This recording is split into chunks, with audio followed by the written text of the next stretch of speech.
Prioritas.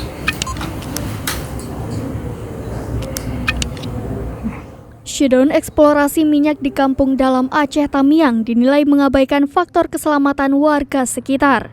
Kegiatan itu juga dilaporkan menimbulkan polusi suara dan udara serta menyebabkan sebagian rumah rusak. Hal ini diungkapkan warga kepada anggota Komisi 2 DPR Asrizal Asnawi ketika meninjau lokasi eksplorasi di Dusun Bahagia Kampung Dalam Karangbaru Aceh Tamiang pada Senin 15 Agustus 2022 siang. Asrizal datang bersama Badan Pengelola Migas Aceh atau BPMA dan Ketua Yayasan Advokasi Rakyat Aceh atau YARA Safarudin.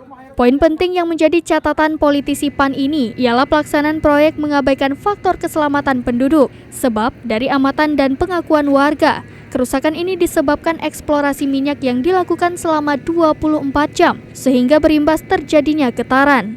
Bahkan, warga juga mengeluhkan serangan sesak nafas dan mual karena tercium aroma minyak yang sangat kental.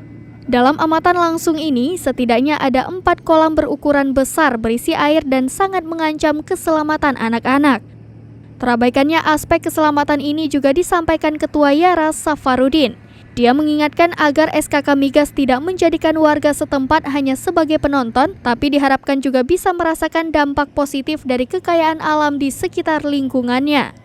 Humas dan Kelembagaan BPMA Ahyar Rasidi yang ikut melakukan peninjauan mengatakan kegiatan eksploitasi di Kampung Dalam merupakan wilayah kerja di bawah SKK Migas.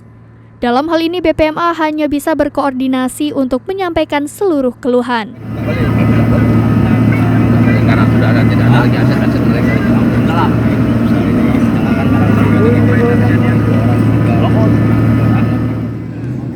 Dari Kuala Simpang, Rahmat Wiguna, Serambi On TV.